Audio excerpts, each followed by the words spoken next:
Israel की फौज Gaza पर कंट्रोल करेगी। वजीर आजम बेंजामिन नेतन्याहू के सिक्योरिटी कैबिनेट ने इस नए मंसूबे को मंजूरी दे दी है। इसके बाद इस फैसले की सख्त मजम्मत शुरू हो गई है। अक़वाम मुत्तहिदा ने इजरायली मंसूबे को खतरनाक बढ़ोतरी करार दिया है और इंतबाह दिया कि इससे लाखों फिलिस्तीनियों के लिए पहले से मौजूद तबाही के नतीजे और गहरे हो सकते हैं।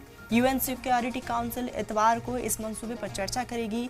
यूएन में फिलिस्तीनी सफीर ने गाजा पर इजराइल के फौजी कंट्रोल मंसूबे को पागलपन बताया है। वहीं हमास ने नेतन्याहू के मंसूबे को गाजा के खिलाफ एक नया जंगी जुर्म बताया है और इंतबाह भी दिया।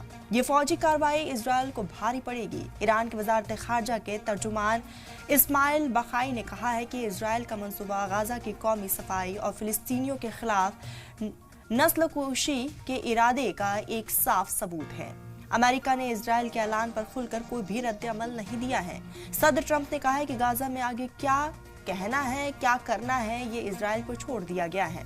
यानी वॉशिंगटन ने अपने करीबी हामी के इस मंसूबे को चुपचाप हिमायत दे दी है। अमेरिका के इजराइल में सफीर माइक हकाबी ने ब्रिटेन के वजीर आजम कीर स्टारमर की तरफ से इजराइल की कार्रवाई की मजम्मत करने पर एतराज जताया है। हकाबी ने सवाल उठाया कि क्या इजराइल को हमास के आगे हथियार डालकर उन्हें खाना खिलाना चाहिए, जबकि इजरायली यरगमालियों को भूखा रखा जा रहा है।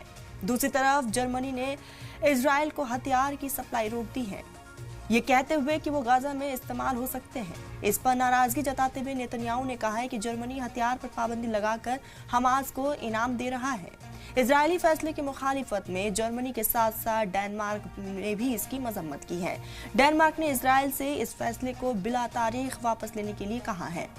आपको बता दें कि बेल्जियम ने फैसले की मुखालिफत में इजरायली सफीर को तलब कर गाजा सिटी पर कब्जे के संगीन नतायज बताया है।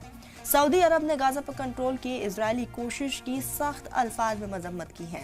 कहा है कि इजराइल का यह कदम फिलिस्तीनी आबादी के खिलाफ और उनके हुकूक पर हमला है। तुर्की के वजीर खारजा ने मिस्र के अपने हम मनसब के इस बारे में बात कर मुखालिफत करने की तैयारी करने को कहा है। फ्रांस ने कहा है कि इजराइल की कार्रवाई बैनुल अक़वामी क़वानीन के खिलाफ वर्जी है, रीजनल स्टेबिलिटी के लिए खतरा बनेगी और एक मुकम्मल डेड एंड की तरफ ले जाएगी।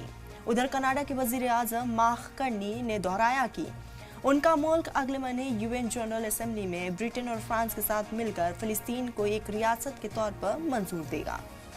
तो क्या इजराइल एक बार फिर से बैकफुट पर है? क्योंकि कल तक अवीब में भी इजरायली फैसले की मुखालिफत हो रही थी। जिस तरह से दुनिया के तमाम बड़े ममालिक इजराइल की मजम्मत कर रहे हैं, तो क्या ये माना जा सकता है कि इजराइल और अमेरिका के खिलाफ एक बड़ा महाज तैयार हो गया है? क्या इजराइल अब अपनी मनमानी नहीं कर पाएगा? इसी पर अपने मेहमानों के साथ खास बातचीत करेंगे।